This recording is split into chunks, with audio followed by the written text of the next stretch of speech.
how will my YouTube help in me getting a job? I always had that question. My YouTube channel and whatnot, it has helped me landing my second internship ever at Xiaomi. And at that point in time, I was like, I will never do content as a job. How large has content played a role in what you do? Been a gateway for me to so many opportunities, which usually good university is supposed to provide. When Nikhil Kamath asked, how can a 25-year-old get into the consumer electronics industry? Kalpe said, I would urge them to first become a content creator. I'm like, okay, fuck, that's me. When I started, when I was like 14 or 15 years old, I never thought it would bear so many fruits. I just did it just to fuck around and find out. Yeah. 2016, 2017, 2018. God. 3 years straight, I was making like 50 to 60 videos a year. There's like a stigma around content creation. Really? People call it influencer nahi banna. That is so cringe. Correct. Yeah. But even the most cringe influencers, they're very savvy. They're doing what they're doing because they know it works. I'm glad I'm a failed YouTuber or whatever. People will look at me, arey se to 10 saal se bana raha hai, still he's in 15K. I'll kind of preface this conversation, right? So the whole concept of the show was to have or to talk to people in different sort of areas of content and to break down what they have learned in a way that we can package it very actionably, right? So let's say if we talk to like an Animesh, then we say, okay, video essay, how do you make video essays, right? And like very actionable of how to find ideas, how to do this, how do you set up a team and things like that. And we've been like, before the episode, we were discussing what could that be for you, right? And this very interesting thread came out that I have this hypothesis, and you tell me how right or wrong I am, that what you do professionally is hugely influenced by your content, right? Right. Is that right?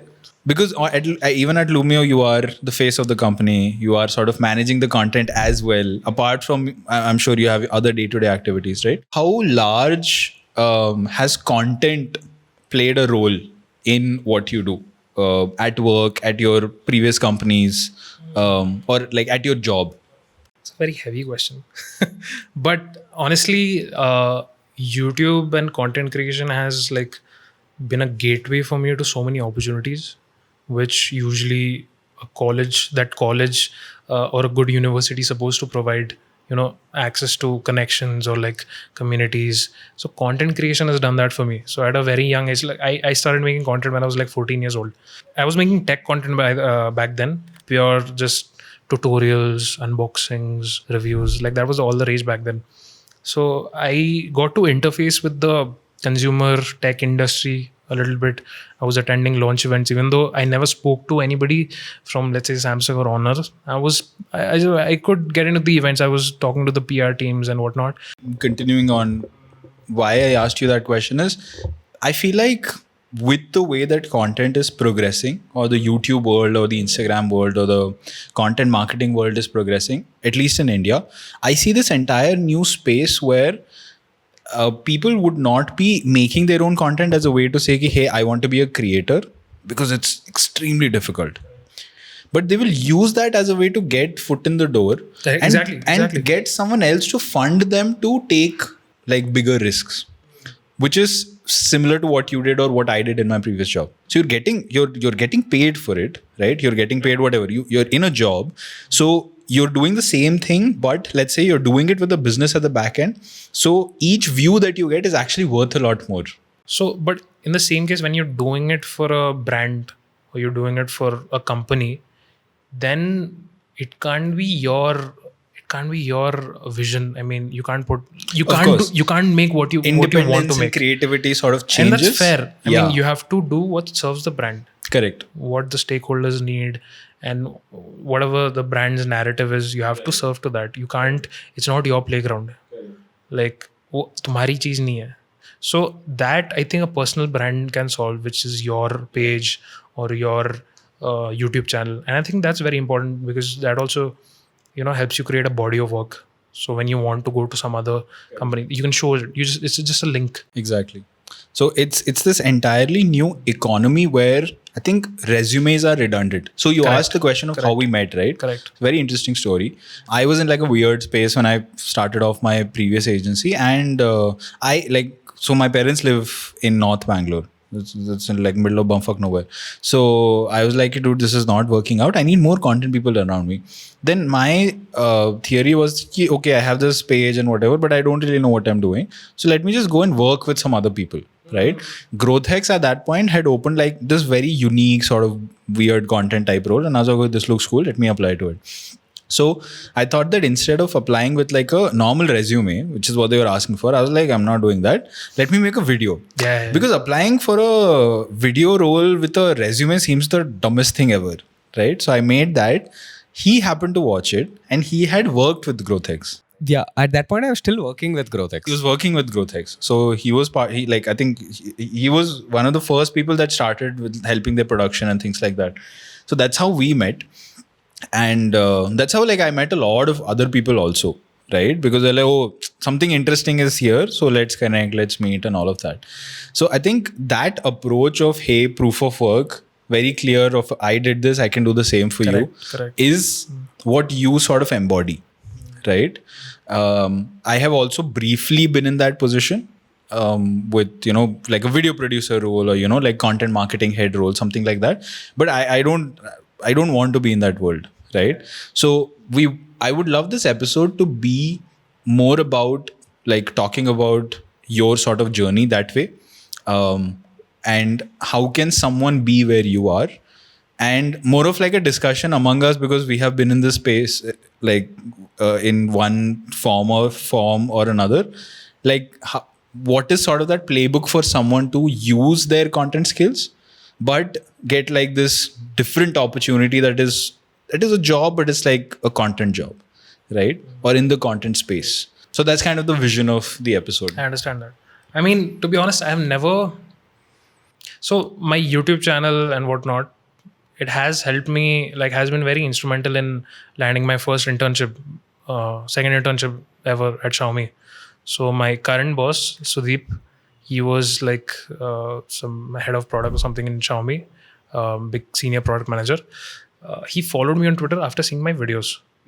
So I just cold DM'd him just to ask some technical questions. And at that point, I was not sure what I want to do. I was doing coding and whatnot. And we got on a call. When was this? 2021. Okay. I was 20, 19 or 20.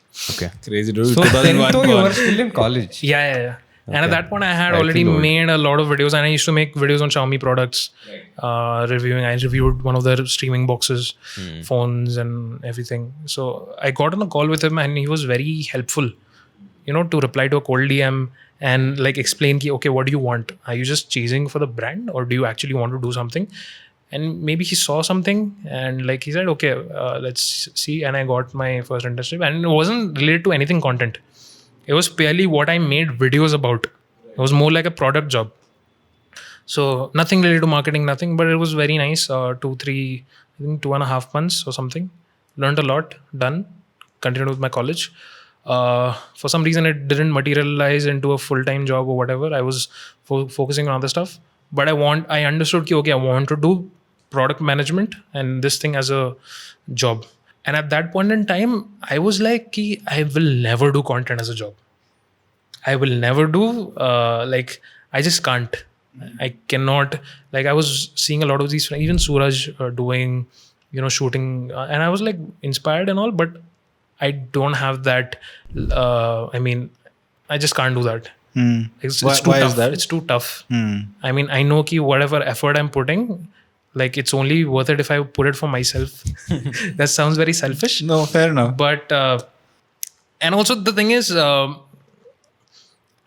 Also that effort, when it's not like when it's your own effort, you can sort of change gears. correct. Yeah. Correct. When it's someone else, they will be up your ass. Correct. So, Bro, so fucking I 10 remember videos the I thing need. is, in school also, when I was in 11th grade, I used to edit a lot of the after movies and whatever promo material and like the whatever marketing team guy. And I got a chance to work with our school's marketing team guy.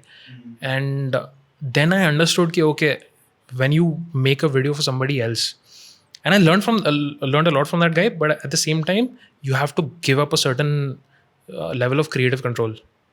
Right. And same thing happened in college. I was making one Fest ka after movie. I was the only editor first year mein. So at that point I realized ki, okay, if I'm not making something for myself, I have to give up, and I have to, like, that was a transition for me. I had to think in terms of what, like, not what I want, but जिसके लिए मैं video बना रहा हूँ, what does that body or what does that person want. So that took a long time. So that's why like, this is just too tough. I don't want to do that.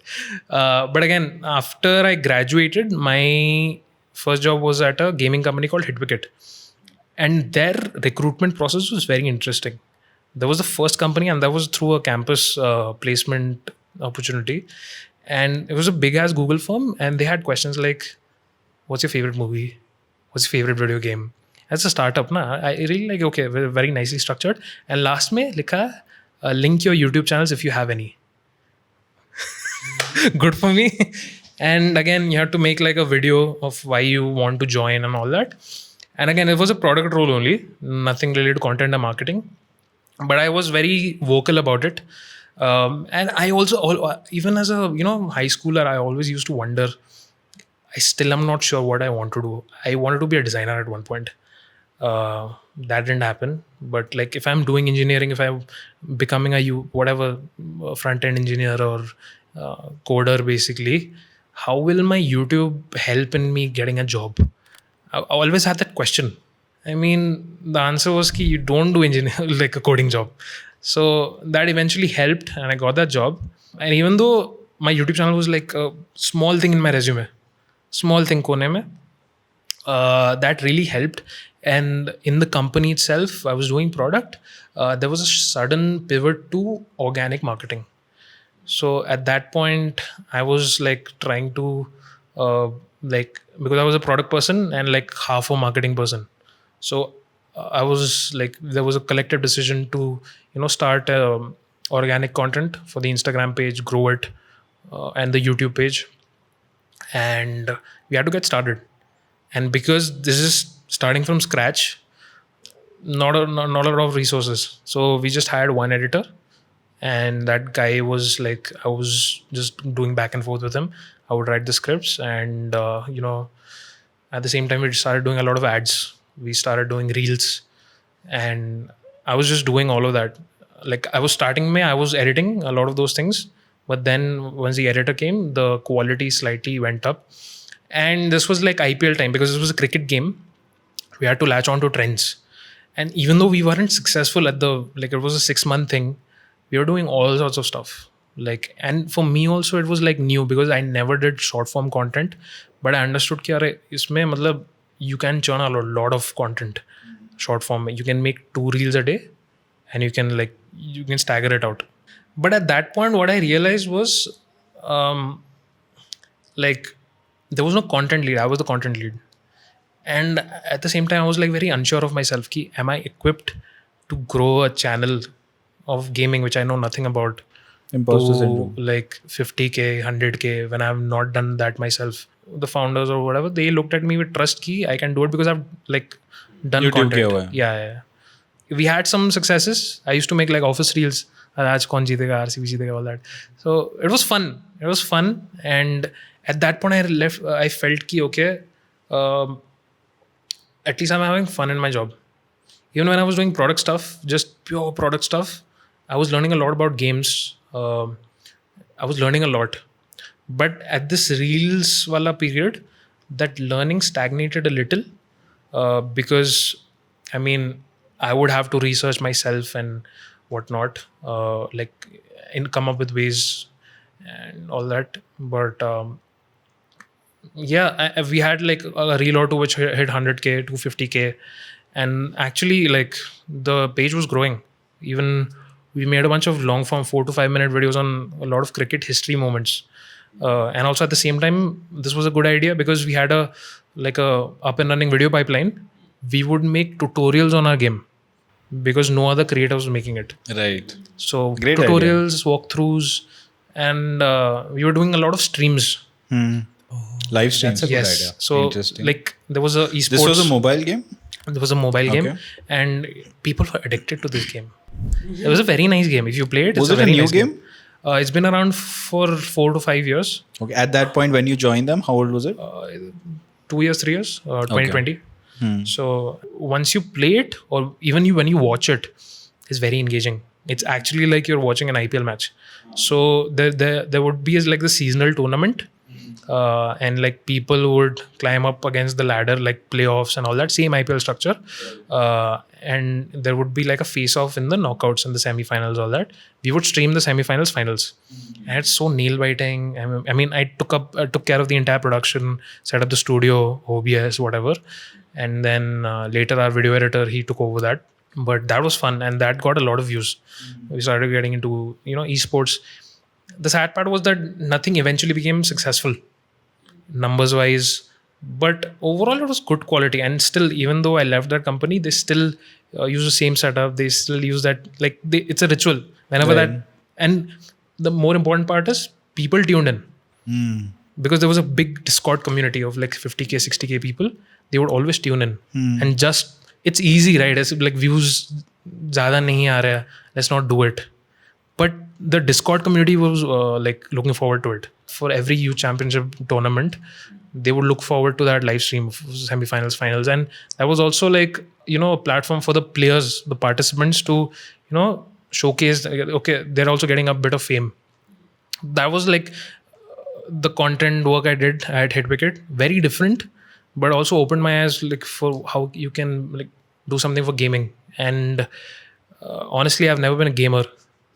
So it was a good experience overall. I loved working at that company, but then this opportunity at Lumio came up, and like I said, I mean, consumer tech, electronics, tech in general is something which interests me a lot. So even though I was very happy at Hitwicket doing all that, this opportunity was like kind of too bad to reject. So I jumped ship, and again, it was like a same. Half product, half marketing role. So, okay, two questions here. One, this is the same person that you cold DM'd at Xiaomi, right? So, did that convert because of your old relationship with him? Yeah. So we kept in touch either way with Sudeep. One fine day, he just randomly called me up. What are you doing? All that. He told me about this new startup. And I was very excited because in consumer electronics, I really like entertainment, AV stuff. And these guys said, okay, we are building TV. We are building a smart TV.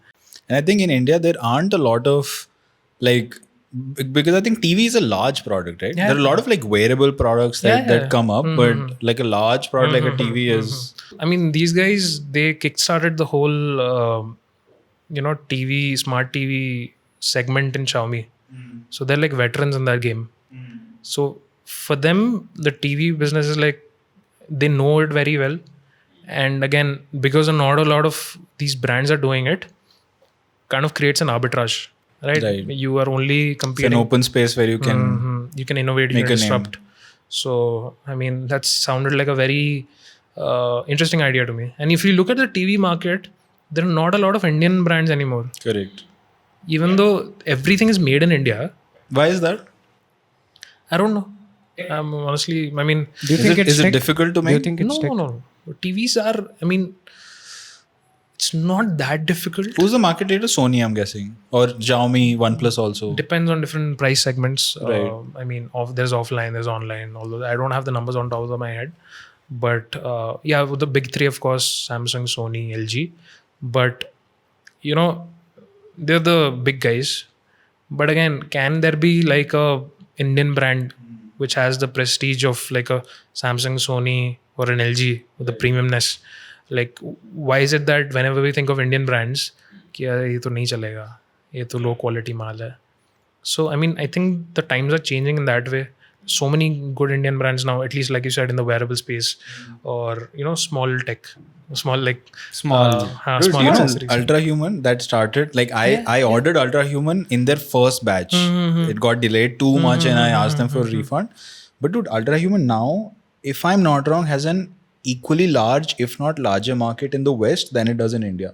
Right. Yeah. So fascinating. Have you seen Nikhil Kamat's podcast with Kalpe? Micromax, the recent one. Yeah. I was seeing. I mean, two things stood out to me in that. एक तो somebody said कि okay, India's not made a brand which has been exported. Ultra Human is one. Secondly, when Nikhil Kamath asked कि how can a 25-year-old get into the consumer electronics industry, Kalpe said content creation. And I'm like, okay, fuck, that's me. Right. Like that's the exact thing. I mean, and what he said is true. If I hadn't made content all the way back in like whatever 2019 2020 about those Xiaomi products, so this whole like whatever domino effect wouldn't have happened. Right. We wouldn't be having this conversation right now. Right. So yeah, I mean, content creation is a gateway to, if you, even if you don't want like content specific jobs, when you're making content about a specific niche, I mean, it's safe to assume you have some expertise in that niche, right? So that niche can be somewhere you can work in. And there are I know so many people who who used to make tech videos, like landed up in some opportunity in some, if not a content agency, somewhere in some tech brand. So I think it's a signal, right? Like Definitely. making content is a very strong signal that we've talked about it on the show quite a bit. We talked to this guy called Ritain, right? So he's the founder of Fueler. Fueler is a proof of work platform. Do you know Fueler? no. Okay, it's a proof of work platform, Okay. right? Where you like show your work and you Okay, get opportunities, okay. right? So kind of like peer list. Something like that. Okay, Yeah, okay. but more in like the marketing space. And Oh, okay. Understood. there and even otherwise, this idea Like that a Behance for marketers or something. yes, like that. something like that. Okay. Yeah. But it's a slightly different. It's like you do an assignment and you can publish the Yeah. publish the assignment Little in the proof of platform. work. Okay. Yeah. It's like Yeah, a little that's proof cool. of work. That's cool. Yeah. Yeah. So throughout our conversations, we've realized that making content, like it's a indicator for a bunch of things, right? It's Definitely. one, you are able to sort of manage your time, right? Because generally people do content outside of their normal life. Then second, you are able to, it's a full stack exercise, right? It's not just that, hey, I went and whatever, played sports or something, right? You have to manage a content calendar. You have to know what to say, when to say it, how do you position this. You have to understand the entire ecosystem and, like it's a full marketing funnel. So you have to understand the full marketing funnel. So just by uploading one video consistently, just by making that small action, you're actually showing to the world, to the right person that, hey, not only am I a subject matter expert in my own form, but also I'm able to package it in a way that, it's like a mini marketing Correct. operation Exactly. in and of itself. Exactly. So like if you can't make a product, like starting a business is very hard. Making a product is very hard. But content is something which is relatively easy to do. Phone सबके पास है, laptop सबके पास है. You can easily edit something and put it out there. And something which Tanmay Bhatt said in some podcast a long time ago, it's a proof that you can build distribution.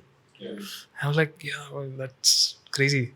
Like I can just, even though I have like 15K subs, I can just like make some, like, I don't know, I can sell 3D glasses. 150 rupees ka, and I would sell like 100 or 200 of them. Yeah. I mean, I know my audience is like are 3D nerds Yeah, because I make. will buy it. So He will I be mean, like, you take my money. yeah. So like, and that was like a big eye opener for me. I never looked at that way. Even when I started, when I was like 14 or 15 years old, I never thought कि मतलब it would bear so many fruits. I just did it for the whatever, just to fuck around and find out. Yeah. कि क्या हो सकता है, क्या करते हैं, अरे MKBHD बनाते हैं, हम भी बनाएंगे. ठीक है. There's that famous Naval tweet, right? That code and media are the highest leverage activities that you can do.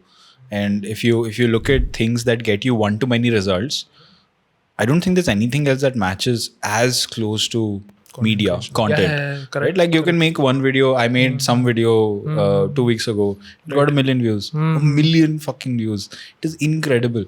But I have this question. When you say, so what do you do? Like you're a product manager. So is this the same product manager that we hear in tech companies? It's slightly different. I mean, because you're working with hardware, not software. It's slightly different. But at a hardware company, it's basically knowing the in and out of the product, like down to the whatever, every single component, the bill of materials. Really? I mean, like you. So it's like a core job, core engineering job. No. It's not a engineering. I mean, like for reference, I'm an electronics engineer. मेरे को घंटा नहीं पता electronics के बारे में.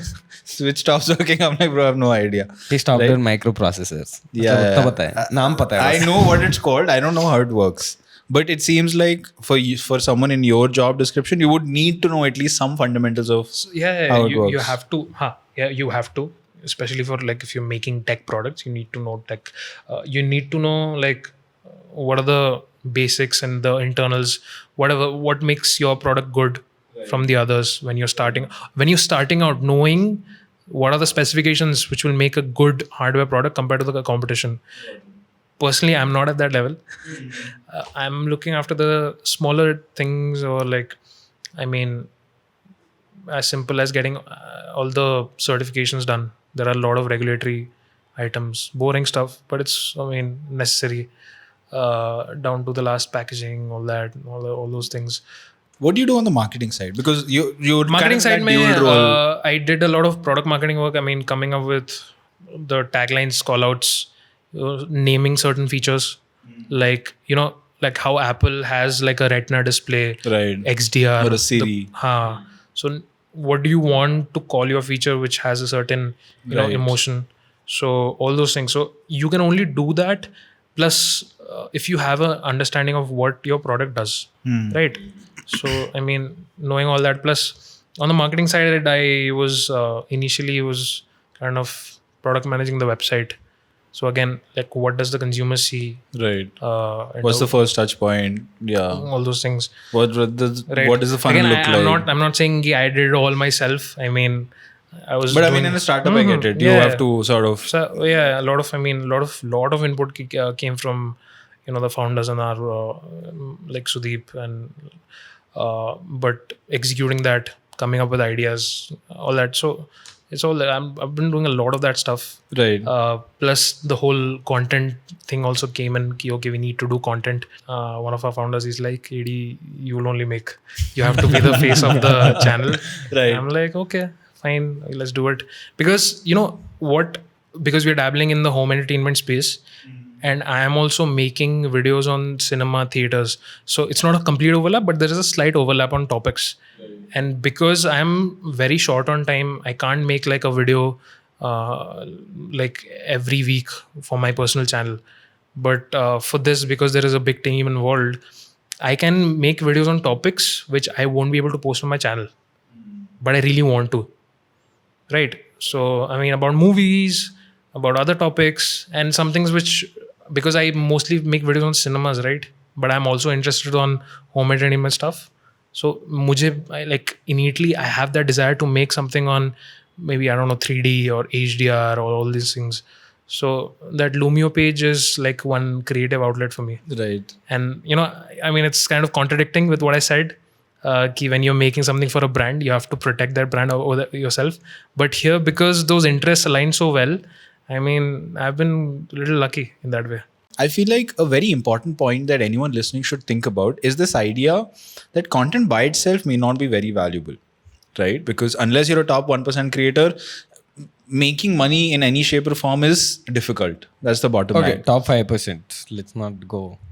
Sure, top 5%. Top 5%. But having content as a skill in your stack is extremely valuable.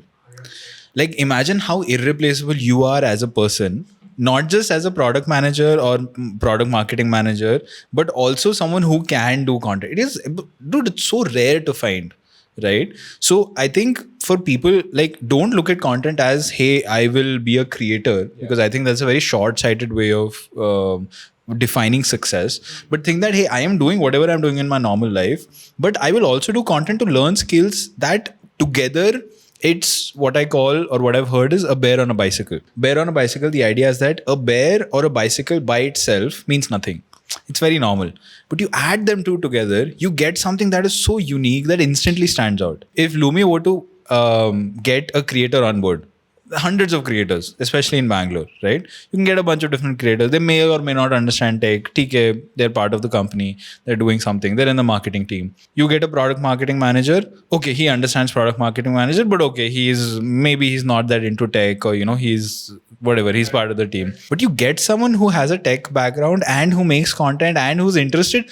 Dude, it's just like those ants stack up. and then you just become someone that is so valuable to that operation, right? I was thinking about this the other day. Like there's like a stigma around content creation.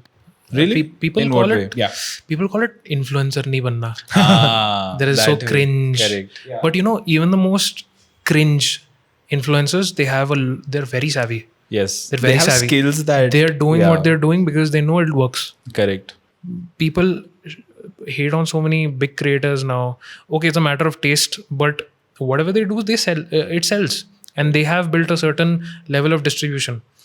But at the same time, I personally think achieving success on your personal brand can be detrimental to your career opportunities. Really? In what way? Because see, if I had hit 100K or whatever in my college days, which is like a dream, I wouldn't have taken a job. But that's not detrimental, no? That's good. But No, you no, wouldn't no, need It a is job. detrimental No. for your career is what he's saying. No, Yes. you wouldn't need a job. No, I don't need a job. So that will be my thinking. Yeah. Then what will happen? Okay, I'm just like, I'm not adding value in myself as a whatever. You're not learning. I'm not learning Interesting. in other items. Like, Then you will fall into that content cycle key. yes, so content branding, content branding. like whatever you have to learn about content, you do it in your first few years. Then it's like an iterative process. Ki, okay, what's working, what's not working. है ना? You're not transforming yourself unless you make merch and make a business out of it.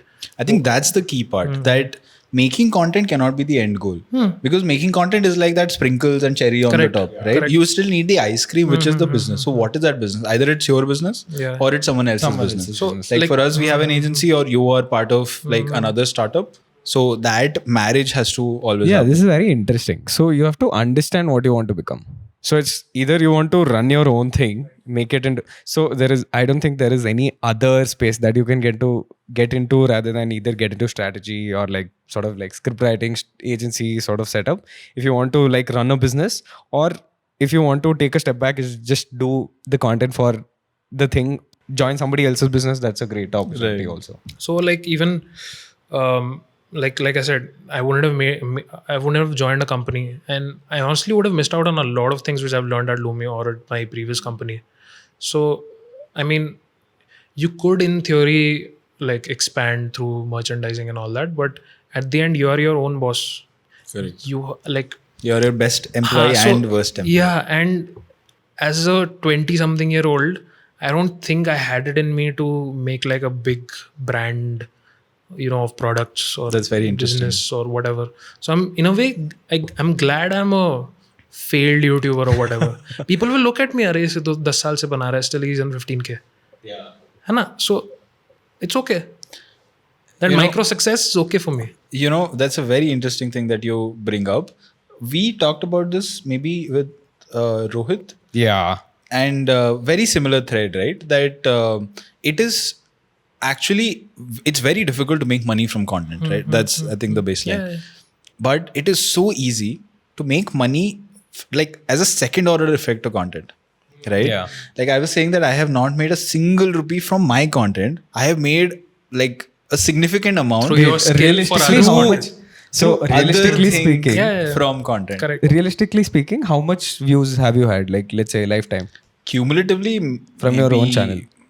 My own channel, 10 billion. Give or take. 10 like million. across channel, if you had to say. 10 million. 10 million, right? Have you? Yeah, basically that, right? 10 million views, no rupees. Yeah. It's zero.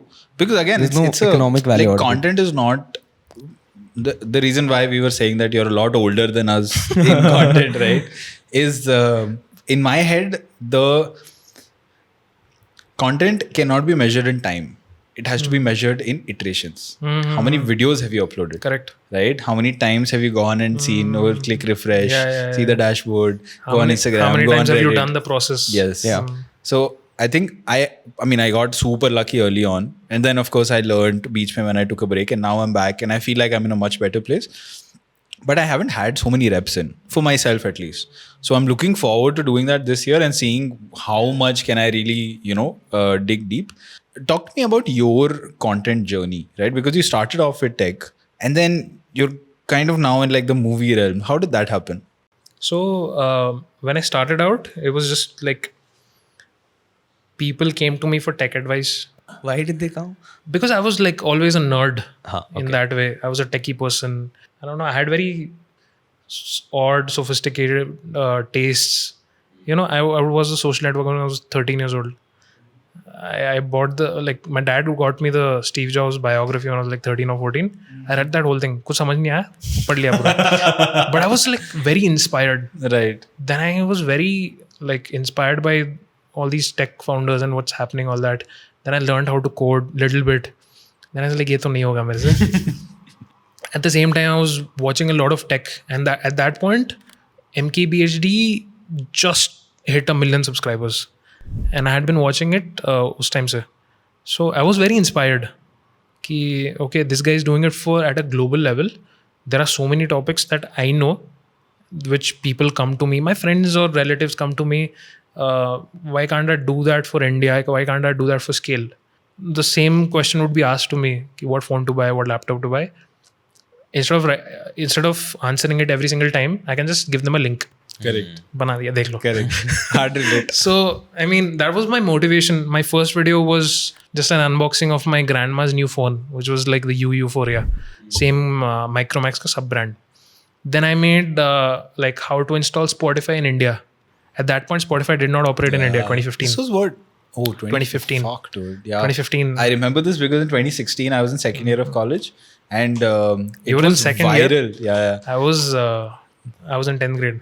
Right. It was viral in my college. Ki, dude, you get this APK and you can get Spotify for free. Or crack version mil jata hai. So I made that video. Then I made a bunch of videos like random stuff. Then I got a strike on my Spotify video. I'm like, ठीक है, okay. ये नहीं पता ना. I have to steer away from this. Then I would make videos on software a lot because I, as a 10th grader, I didn't have access to a lot of devices. It's just कि okay, I bought a new phone, I'll unbox it. My parents bought a new phone, my relatives bought a new phone. ठीक है? Right, सबका unbox. हाँ. So apart from that, but to sustain yourself, I have my phone. Software can be changed. That can Makes sense. That can give birth to like a Infinite content ideas. correct. So then I got introduced to rooting Android devices, jailbreaking basically. That is custom ROMs. You can basically swap the software on your phone. And I had a Nexus 5 which was made by Google. So the community around that was like very large. So Google stopped providing Android updates to that phone after Android 6.0, which is Marshmallow. Back then they had cool names. I'm like, bro, I just bought this phone. Now Like, what do I do now? Then it came, okay, I searched around, okay, how to get Android 7.0 in Nexus 5. Then I went through the whole, I like studied. Then I understood, okay, this is how you can do it. I'm like, okay, I spent 2-3 days on this. Let me just make a video. Jisko bhi karna hai. It's simple. Like what took me 2 to 3 days can be like solved for 10 minutes for somebody else. That was the whole motivation. Then those videos blew up. Then I became like this creator who's only making videos on Nexus 5. Basically, I was Nexus 5 support. So any new ROM. And at that point, what happened?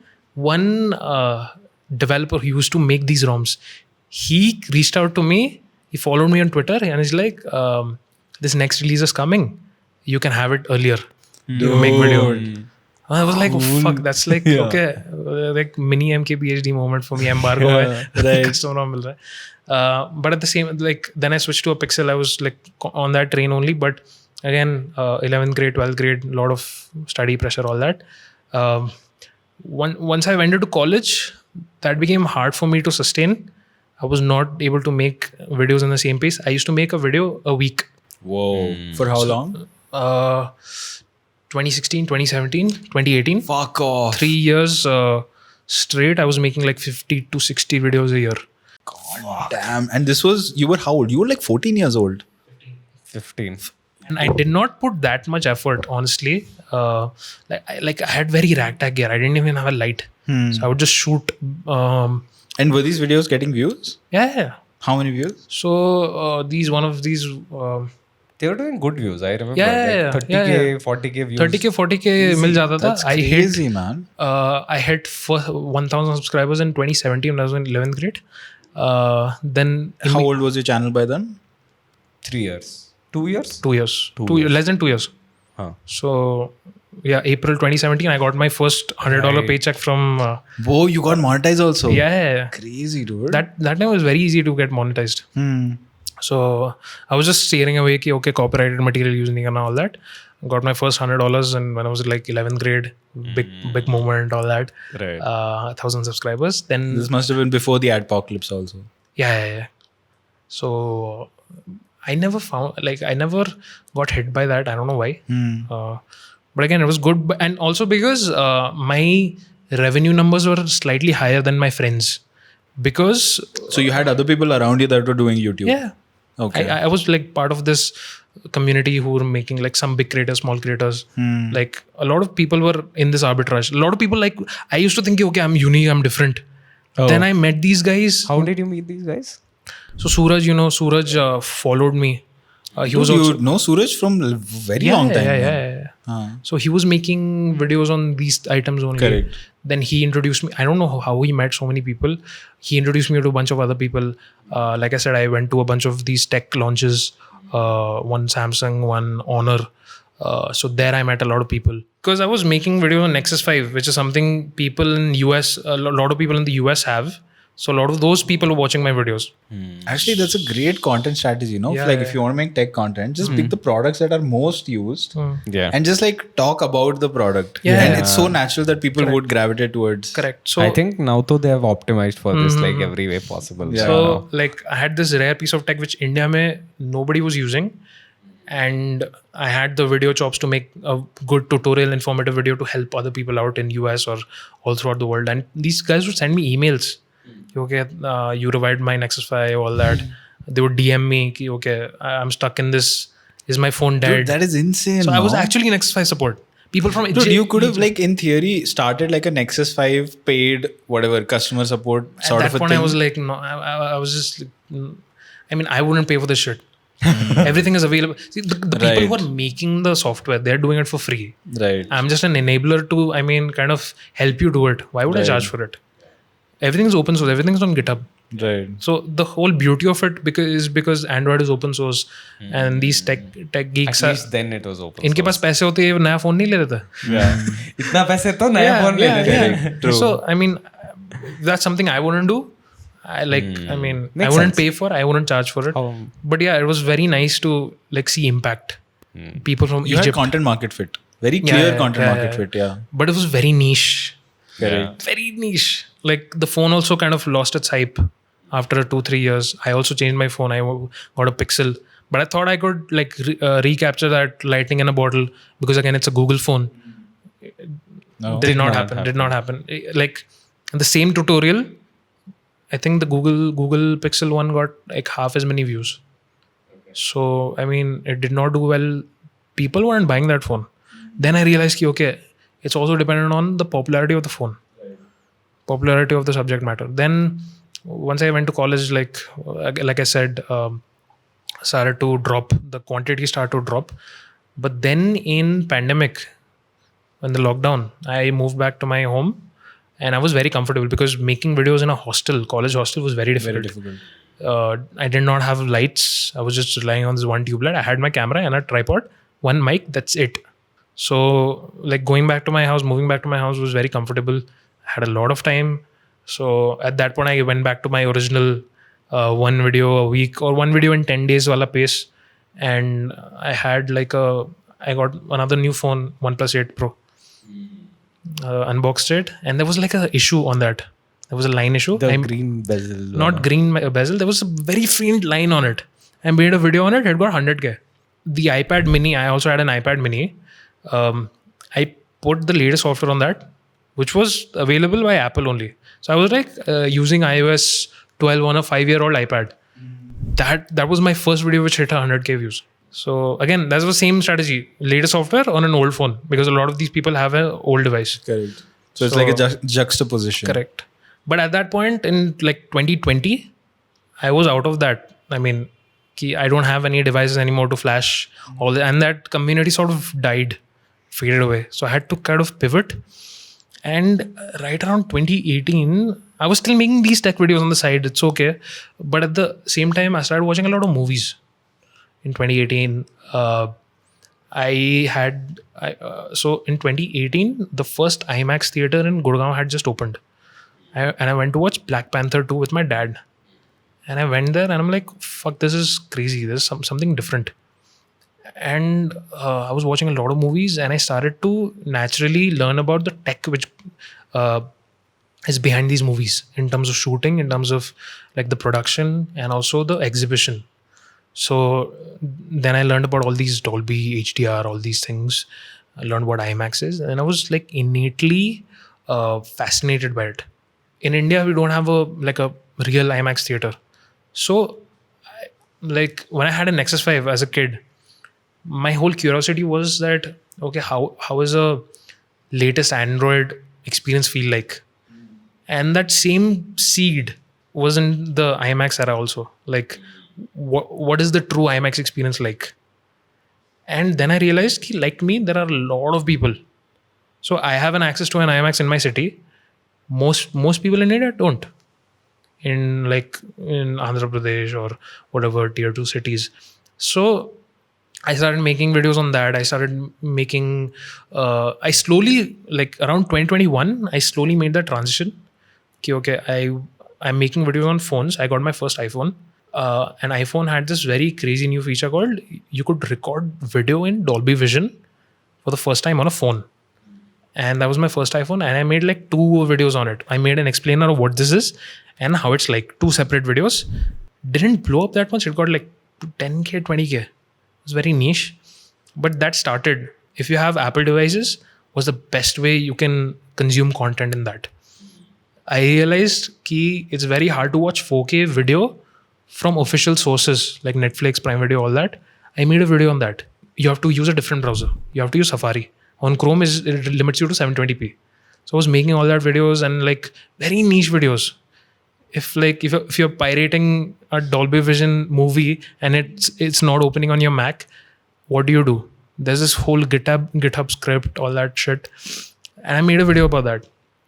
So 2021 to 2023-ish, 2022, there was this weird transition phase where I was not making videos on cinemas, but I was making videos on all these different things about like AV in general on consumer tech. Like then when I went to Hyderabad is home to one of the largest screens in India. It actually used to house a proper 1570 IMAX screen, which is Prasad's. It also has that film school, right? Hyderabad, in some ways, feels like a mini Mumbai. Yeah, because the Telugu film industry is because so... of Tollywood. It's called Tollywood only, no? I think so. It's I called think Tollywood. Yeah. So, I mean, the ecosystem is so rich. Right. There are so many studios, the biggest theaters, the best theaters, all the mastering. So, Prasad's, the actual theater owners, they also have like this separate business where they do post-processing. A lot of 4K remasters of old movies, which are being released right now, are being remastered by them. And in the early days, filmmakers from Mumbai would come to Hyderabad to get their films scanned. And from Chennai, all that. So technically, they were very, the pioneers of all these things. And they brought IMAX to Hyderabad. So when I went to that theater for the first time, my mind was blown. Like I said, I always wanted that experience. How is it like to sit in a real Novelty. IMAX? I had experienced that and I made like a proper video on it. And that was the first time I made a video on a theater. I had made 2 other videos before that. I was just like going to watch Batman with Animesh, in fact, to an IMAX. And it was like a normal vlog with all sort of bakchodi. And it was a very personal way. It wasn't like related to the theater at all. It was very normal. And the second one, I went to watch Avatar re-release at one of India's IMAX lasers. At that time, only 2 such theaters existed, one in Delhi, one in Mumbai. And I made that 30-kilometer trip to Delhi to watch that. And I made a very theoretical video on it, how James Cameron is doing Avatar, all that stuff. Never made a video on the theater. So at Hyderabad, that was the first time I made a video on that theater. Why is it so special? And because I watched Avatar 2 in it, okay, it's got high frame rate, it's at 40 frames per second, 48 frames per second, it's all that, the different 3D technology. That blew up. 70K views in a week or something like that.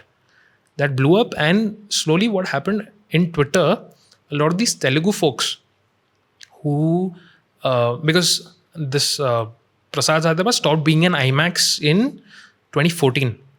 And there was a lot of these kids who were very young at that time in 2014, but they are craving for that IMAX experience. So they want to learn more. And a lot of this knowledge, like I've been through a lot of this,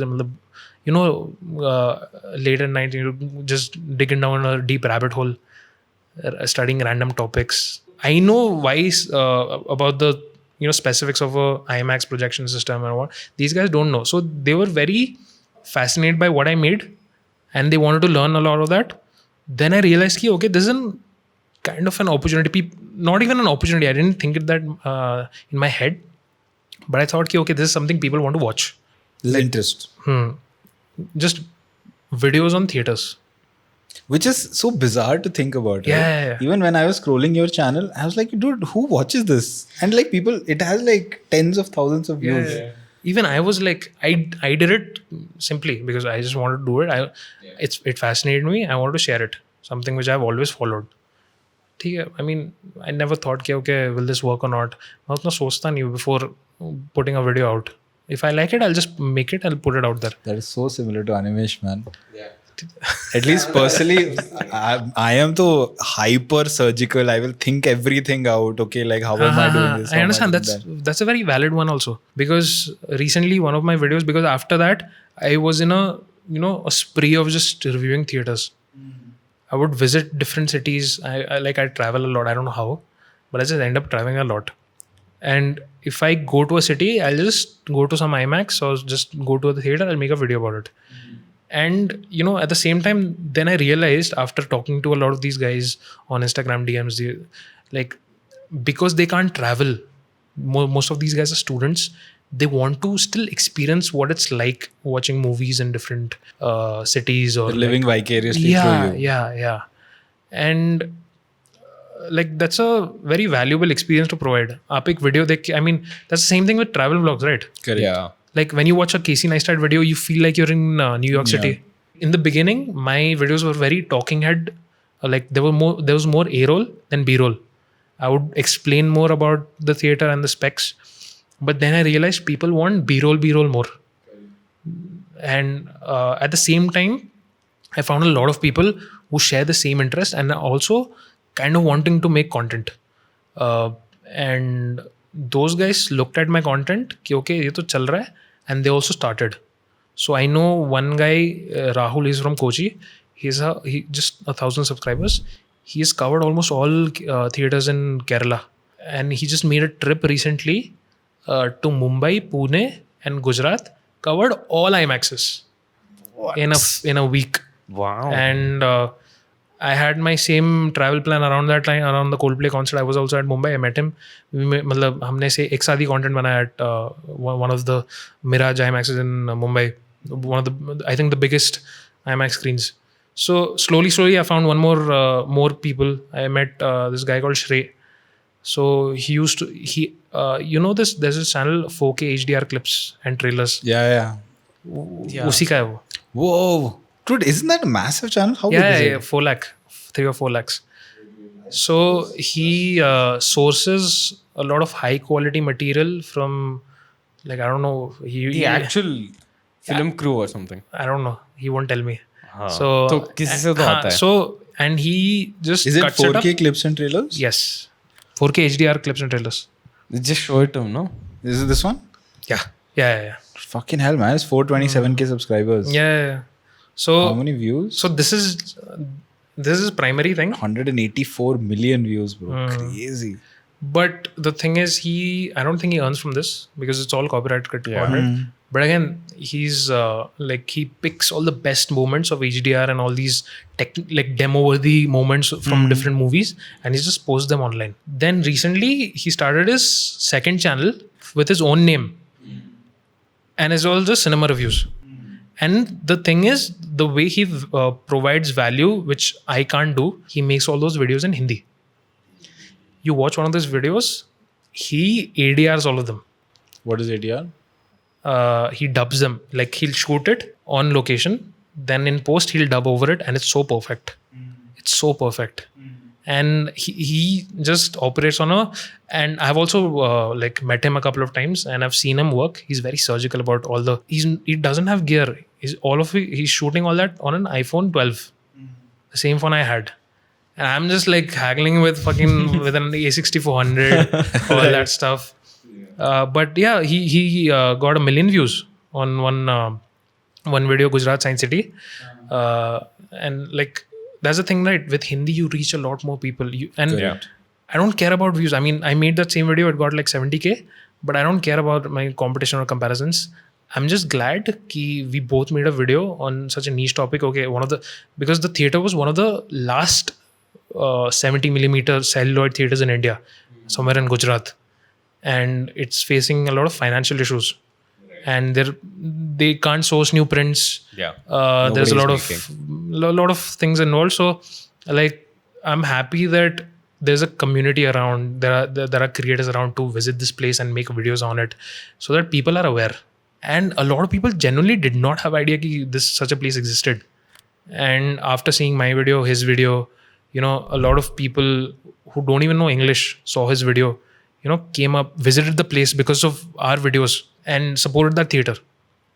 I met a lot of these people in person also, and also talked to them in DMs. And, it's actually like very chilling to see that impact.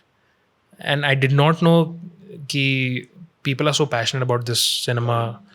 And so the community is there. So this is like still like flourishing. The only thing I'm sad about is that cinema, going to theaters in general, is like a dying trend with streaming. And I'm not like some gatekeeper or some old guy who says ki OTT sucks and all that. I watch my fair share of streaming content.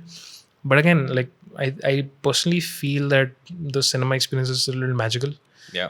What about you guys? Do you guys go to the theaters? I love going to the theaters, but it has to be like the right kind of movie to go to the theaters. Like there is some Fair. like movies I think it's better watched at home. I feel there are a few movies that I think like smaller dramas, I think that's best watched at home, because I don't see like spending so much money going to the theater. Right. But like there are big movies, something like Christopher Nolan, I would never miss. I would never watch it on like a smaller screen. Always on a big screen. 100%. So I'm not a movie person. Okay. Right. I am. I don't know how you'll react to this, but I am the person that works and puts movie summaries on the side. So I just want to know the story. I don't care about the experience.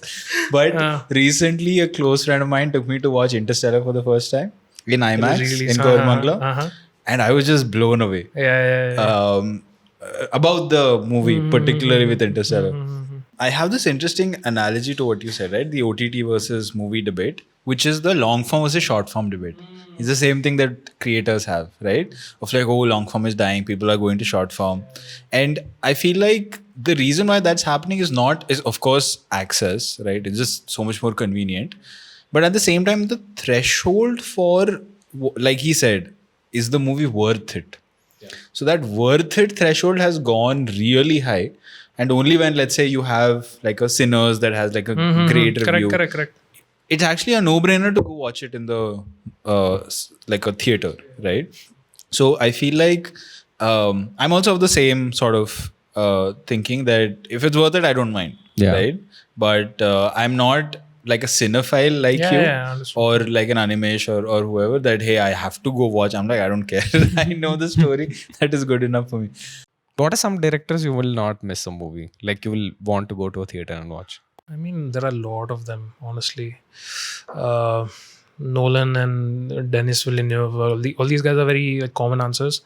Steven Soderbergh is one whom I'm very inspired from, because like he was one of the first directors to shoot a movie entirely on an iPhone, and he put that on Netflix. What is the movie called? High Flying Bird. It's a movie on basketball. He shot that entirely on iPhone 7.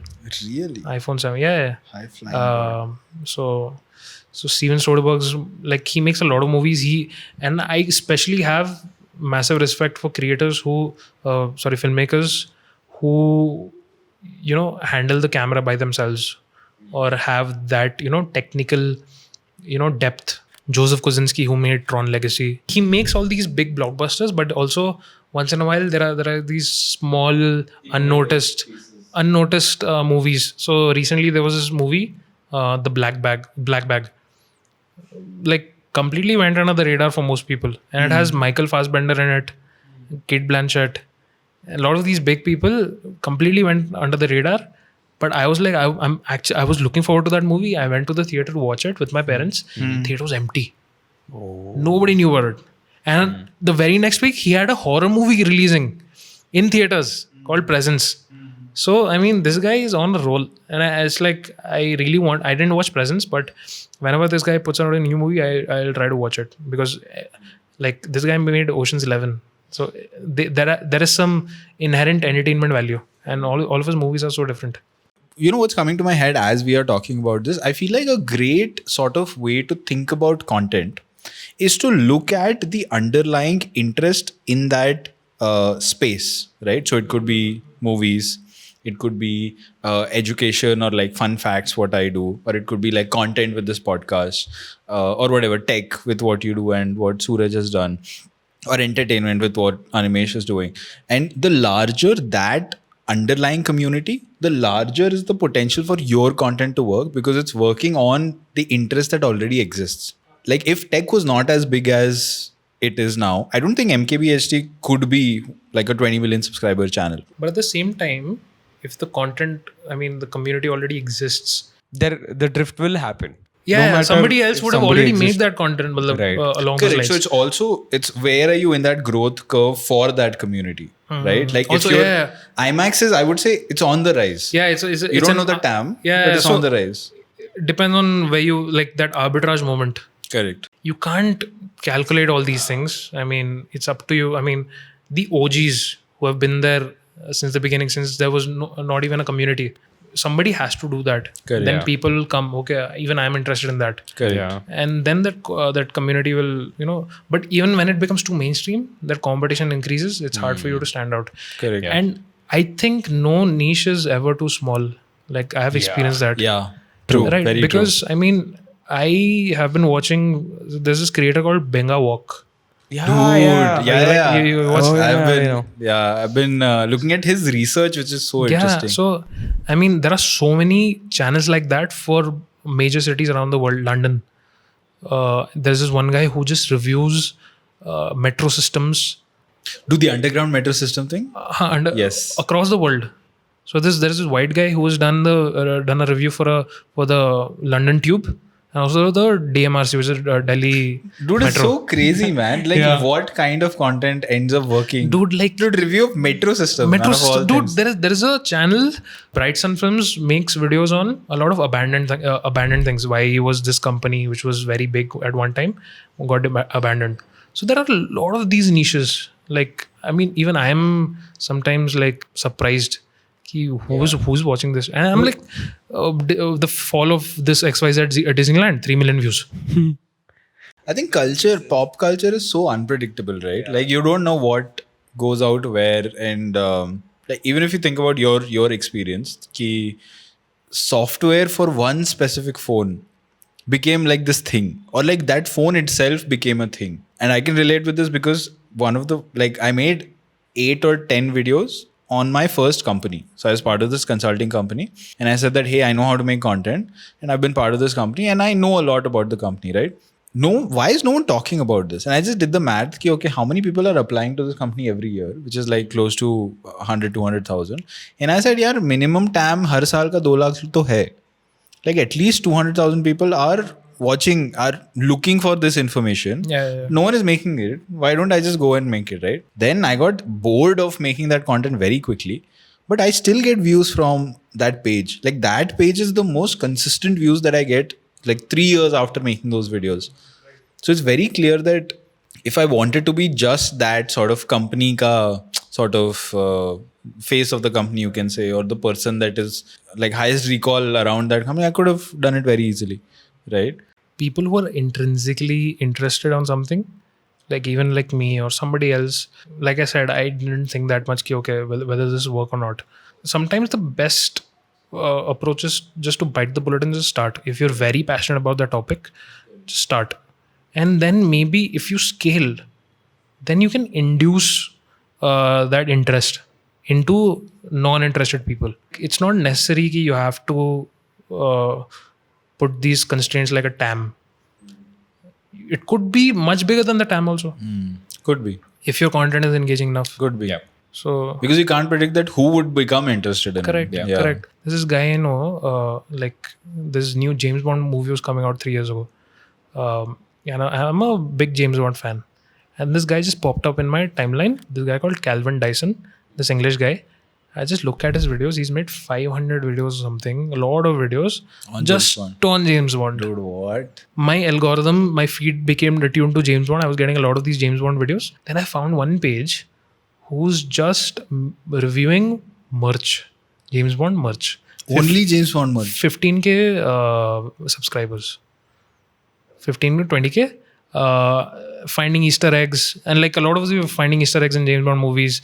This is the rarest merch. This is the only Aston Martin, all that stuff. Then he just stopped. Just stopped because there was a big gap in between the movies. He just stopped, and when the new movie started to come, he again started to make videos, and again he's getting views. Loyal fan base. And also, I think people only look for these content when like it is being discussed. Yeah, right? yeah, yeah, It's correct, like people won't correct. think about it when a Correct. new movie is not coming So up. now I think of sometimes I visit that guy's channel. कि अभी क्या कर रहा है? अभी तो 3 साल हो गए, and there is no James Bond movie coming up. Right. Then what he's doing, he's making reviews of other spy movies. Great way to jump niches. And also like collecting old DVDs or Blu-rays and making a review out of those, limited But do edition. you think there's money in niches like that? Like how Very would you less. monetize something like very that? less? Or talk to me about your own monetization. How was that journey been? like? Okay, so when I was making tech, it was I think relatively easier to get ad revenue. I've been mostly driven by ad revenue, and let's be honest, it's been more like spare change or like pocket money. So I mean, in that But way, what it has was that cool. looked like over the years? Yeah, what Let's was say that per pocket month, money? per month or per video. In 2021, about $1,200 to $1,500, I think, Total in the year. in the year, and that has been like my simple. I think it's the first time I'm publicly disclosing my revenue. So That would be about like $1 lakh in that year. yeah. Plus, there was a few sponsorships. Like these Chinese companies would reach out to me. Okay, we have made a software to transfer WhatsApp chats from Android to iOS. Make a video. We'll give you $100. All right, $100 is a lot. Let's make it. So a few things here and there, but no major like sponsors as such. And ever since I switched to this IMAX and cinema related content, that's dropped to zero. Even though I've grown a lot and I could charge more than I ever could have, that opportunity is just not there for now. But like I've been in the network, like I'm connected to a lot of these theater chains, management. You did something with IMAX recently. Yeah, I did a collab reel, which was planned. I was in touch with the PR team, but like because my Instagram is small, plus they haven't, I've had a good relationship with them because I make so much, but they don't have any offices in India. It's just like PR and social media and marketing here. I said, ki, let me do a reel for you. You can give me tickets. I said, we don't have a budget to pay you. I'm like, it's okay. Let's do this. Like, I can do this in exchange for the tickets. It's okay. I mean, I would have anyway made a video. It's not that much. I'm passionate about the cinema. Sometimes these niche movies, they don't have the like heavy marketing budget. So I could understand. And it was not like a deal breaker for me. And so just like a trial thing. And got like 30K views. Not bad. On Instagram. Yeah, it's on Instagram. It's been things like that. I mean, I've earned a lot of revenue from these videos which have worked, but nothing externally, other sources of revenue. Let's say in India, in the tech niche, what does the RPM look like? If you're making English videos, if you're making videos on topics which people from abroad would look at, your CPMs are much higher, which has been the case for me. So roughly a million views would translate into $1,000 or 1 lakh rupees. That's not the case for everybody. Now the tech scene in India and YouTube is mostly just filled with Hindi content because that's what works. We had a huge agency owner on the pod yesterday only. Like we were asking him that like how do you know if you're going in the right direction? How do you know if you're doing well as a business, right? Especially in content, service, creative. And his answer was so simple and elegant. He said, "Do you feel good? Do you feel good doing what you're doing?" Right? And he's coming from like a sports background. So he said, "How do you know when you're playing well? You feel good." Right? Correct. And that makes so much sense of, hey, there will be ups and downs, there'll be whatever. But overall, when you look at that experience, do you feel good? Right? And there's also this theory that I really subscribe to. This is another podcast, My First Million, that I really love watching. It's like this business podcast. They said there are two types of fun. There is fun level 1, there's fun level 2. Fun level 1 is something that's fun today. Right? So it could be, hey, you're watching a movie, it's fun. Fun level 2 is something that you look back 6 months down the line and you're like, that was fun. Like we're running a business and shit is hitting the fan and we are literally pulling our hair out saying ki, at least I am, ki, it is not working, we need to do this, we need to do that, oh, payroll, this and that, the other. But I know for a fact 6 months down the line, I'll be like, that was fun. So what are you optimizing for? I'm optimizing for one level, like fun type 1 or fun type 2. Correct. Right? Correct. I think in most cases, generally fun type 2 wins out, right? Even in a job, you might be like, oh, this is shit today. But 2 years down the line, you'll be like, hey, that was a great experience, right? It helped me get to where I am. I feel like you have to pick and choose that battle of, hey, like, are you okay taking that risk? Are you okay with not having certainty? Are you okay, is business something that you find fun? Right? Because another huge part of it that we have discussed today is that content and marketing is just like it's the cherry on top. What is that sundae that you're selling? Exactly. Right? If you don't have that sundae, there's only so much of like cherry and whipped cream that people will eat. You need something at the back That's a of very it. good analogy. Also, you are eating the whipped cream and sprinkles. It's not somebody else. Correct. Yeah, so you need that thing, you need the meat at the bottom of it for it to make sense, right? The simple idea is that, hey, making content is not it. It's never it, right? I'm trying to do this thing with my page where I've realized that now I don't want to just endlessly make videos, right? I made like 50, 60, 70 videos. Now I'm like, abhi thoda boring ho raha hai. I want to go down into rabbit holes, very specific. So now I'm doing this series of 10 videos just on Bangalore. Actually, I'll be doing 10 videos only on airports because I did one video on airport that worked. And I was looking at comments and so many videos are commenting, but bro, what about New York airport? What about Pune airport? What about Bombay? I was like, okay, fit mil gaya. I'll do one series of whatever, 5-7 videos only on airports. Then I want to do one series only on Bangalore, right? Or things about Bangalore that, I don't know, I was just looking at Google Earth. And I was like, oh, this one very interesting trend I saw was there's so many lakes in Bangalore, right? Almost every lake has one man-made island in the center. Oh, just think about it. Interesting. You're in HSR, you would see Agara Lake. There's one island in the center. And you can't reach the island. okay. Right? There is Belandur Lake, 2 islands in the center. Hebbal Lake, 1 island in the center. You can't reach it. Why? Because most of these lakes are man-made, they made it for birds. When they made it, whatever, 100 years ago, they were like, oh, this is for birds. Like, we want to, encourage that ecosystem. And I was like, this is a great thing. You would not even think about it, right? Never know. Only when I was looking at that map, I was like, oh, this is interesting. From a more business angle, I want to look at, let's say, just like 10 videos around businesses, right? Something niche there or finance or whatever. And then that's primed to positioned as like a high reach thing for an advertiser and be like, okay, can you? But point being that unless either you can do it yourself, where you have interest in business and you have interest in sort of those operations and things like that, because it's a fucking pain, man. We're doing this podcast. Just imagine if Subhash was not there, I would be like killing myself just looking at 1, 2, 3, darting my eyes on 3 things. Yahan bhi, arey, kuch fuck to nahi ho gaya. And I think it's the same other way around. Like if you just let me to do research, like I would pull my hair out. Like for me, research is not like my natural inclination on things.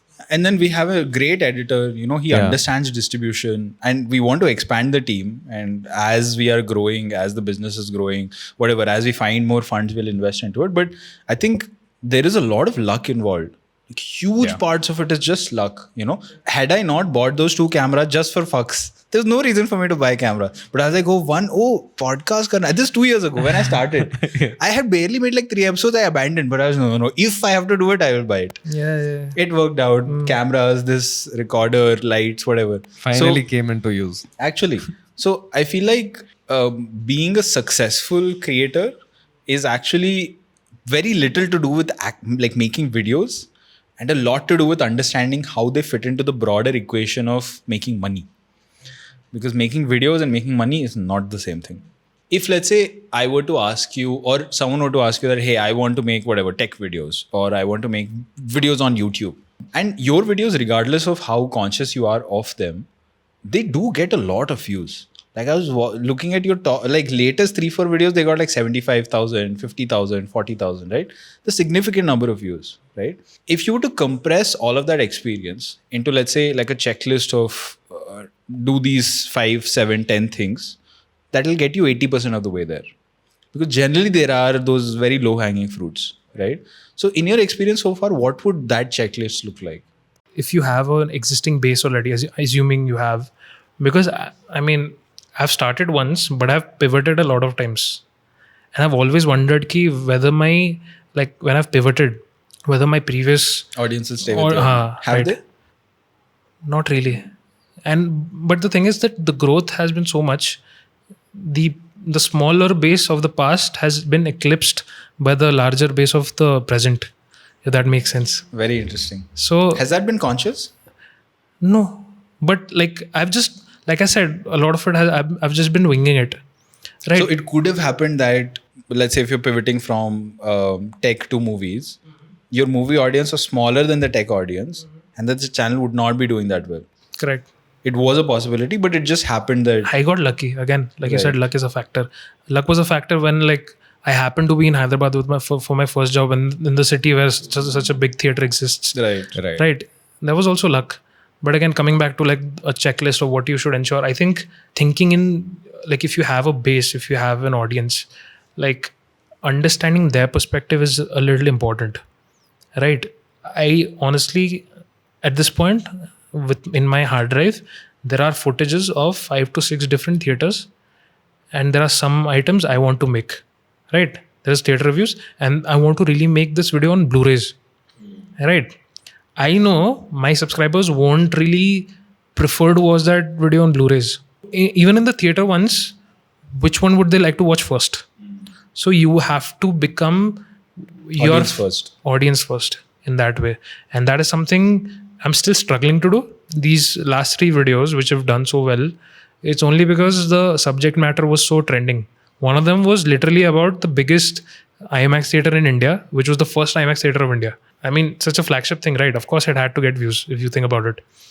So that's why I took a lot of special attention, and like in terms of quality and all, I made sure that the video was top notch because I know this will get a lot of views. And initially, like whenever I put these videos out, especially related to cinema, and the Interstellar one also, the initial CTR is extremely high, 13 to 14%.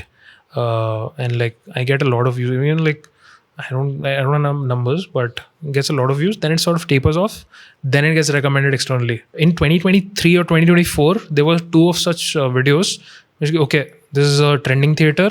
This is something people want to watch. There's a good movie also. Dune is also involved. Didn't get views. And I was like constantly iterating of the thumbnail. So Shrey, who was the other guy who makes Hindi cinema videos, all that, he gave me a tip ki try to have your face in the thumbnail. Try to have your face in the thumbnail, and he has this templatized.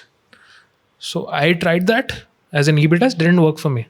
What he does, face, angle 1 picture of the cinema, angle 2 picture of the cinema. So 3-4 pictures of the cinema, 1 with his face. Works for him, doesn't work for me. So what I've stuck to a template is okay, I'll take a very clean picture while I'm in the cinema, while the screen is blank. Then I'll put an image, I'll Photoshop an image of the movie I'm watching of that. And then IMAX in the corner. Yeah, so that works. And like I've like you have to find that one vehicle which constantly gets you views. so you can experiment with other topics. Given that you've already established your niche, you've already established what's your style. I had a very hard time formulating a style because this was so new to me. I was so accustomed to making fucking unboxings or whatever. So like, how do I approach this? If like I know what to do with a phone or what to do like with a piece of software, how do I approach this? So slowly it evolved over time. Now it's been like, okay, I'll start with history, then I'll start with tech specs, then visual, audio, ending. Very interesting. So figure out your structure. Yeah. Like how you want to do it. My friends Shrey and these guys, they just do a vlog style. Like they're like constantly, I mean, lot of footage of the cinema. They don't do A-roll, just footage of the cinema. Right from the lobby, the counters where you buy popcorn, the seats, and they go into much more detail than I do. They'll even just the seats. There's something I have learned from them, talking about the seats and the audio, the placement of the speakers, how many speakers are there. This is something I didn't used to go before, but I learned from them. Again, this is again about a community, and that also leads me into the point that you should find your tribe in your I niche. was going to ask how important is it to be around other such people who are doing something similar. So I mean, I think competition is the last thing in my mind because we are all looking out for each other. Honestly, we share footage all the time. If this guy has gone to one city ka theater, I have gone to one city ka theater. I mean, it's a shared resource. We'll tag each other. Not a big deal. And I think at like a very high scale, I think that competition mindset maybe kicks in. For me, it doesn't. Honestly, like I'm genuinely happy when somebody gets a lot of views. And like I'm happy that the niche is instead like doing very, very well. Positive sum mindset. Especially when like you know ki those people are like you. You share a lot of these things and you respect them ki okay, these guys have a lot of knowledge, I can learn from them. And I honestly feel very, very happy when they put so much effort into something and it gets views. What's your long-term sort of goal or objective with making videos? Do you have one? I don't honestly. I sometimes I think about that because my interests have been very short-lived from my childhood. I used to draw. I gave that up. I used to code. I gave that up. I used to design. I gave that up. So the cinema, YouTube as a hobby overall has been my longest running hobby. But even then, the subject matters have changed. So I mean, this is the template answer. I'll do it as long as it's fun. But again, at the same time, I feel that there is it's like ingrained into my personality now. Right. Like if I stop doing it, I feel ki matlab something is like lost from my identity. So I'll feel like I want to keep it for me. You're just going with the flow. Yeah. So I mean, it's always been a good aid for wherever I'm working. And in future, like I hope to not stick to a niche, but do what Casey did, just document. But that way, my channel can become like a haven for all my interests. Right. Because there are so many interests I can't make videos on. Right. So I'm very interested on, like I said, metro systems. I used to collect metro cards, but then I stopped. But random things like that. So whenever it's like a generic channel about me, then I can make like, okay, I'm going to watch a movie today. I'm taking the metro. Something like that. Then the whole world is your canvas. Then I'm going to this McDonald's. Why is this McDonald's is so special? I'm going to this California burrito. This is the first California burrito of Bangalore. And I'm nerding out about it. I want to share with you. So like that is my goal. And I always want to, like, I never want to stop making videos. So, and I think long form will be that thing for me because that's what I'm used to. But I also want to, if I have time, get into that short form thing, bandwagon. Because I think whenever I do like a... Oh yeah, no, you make only long form. You don't make short form. I made one short on Instagram that got 3.5 million views on. It was about Oppenheimer. Oh yeah, I saw that. Yeah, correct. So after that, I thought, okay, nothing's gonna top this. मैं कुछ नहीं बनाऊंगा. But I still did. I made a couple of reels here and there, and also making reels on Lumio has inspired me. Ki, okay, some of it should also be on my personal brand, And that's where the whole IMAX collab thing also happened, because it's so easy to make a short, especially when I don't have to show my face. He says, okay, I'm just recording. I'm going to watch a film. I'm going to take pictures anyways of the experience. I'll just edit up into a short. So easy. We actually didn't talk about what you do with content on Lumio only because we already talked about it off the camera. But I wanted to ask you, you do a bunch of things, right? You do content, you do your normal job, and you have other interests also. What do you most identify with? Like, if I ask you who you are as a person, right? What is that tag that comes with it? I just say I'm a product manager or something, because that's something that works in Bangalore. People No, understand. but is that your identity? Like, my identity is, I would like to say that I'm an entrepreneur, not a creator. Okay. Right? When I say, like, my friends always introduce me as a YouTuber in parties or like some social gatherings, and I hate that. I don't know why, because see, I never made a name for myself on content creation or whatever. Content creator is something I like, but I don't know. I just like, because I've been like a jack of all trades. I've been like using the fuck around, find out formula for a long time, subconsciously. I just don't have this one thing associated to me. But that's why, like, product in itself, in a field, in what I'm doing, is something I want to pursue, because I think that's something I've just started. Content creation, I've done a lot of that, and maybe I might get bored of it, but I still want to do that. But this whole product world is something which is still very new to me, and I want to learn more and pursue that. So No, that makes sense. Cool, man. I think we talked a lot of cool things about Yas and your content and a lot of other things also, which We can't we can't out. put We can't push it out. It's can't. like even if we record, you just have to cut it out. on camera.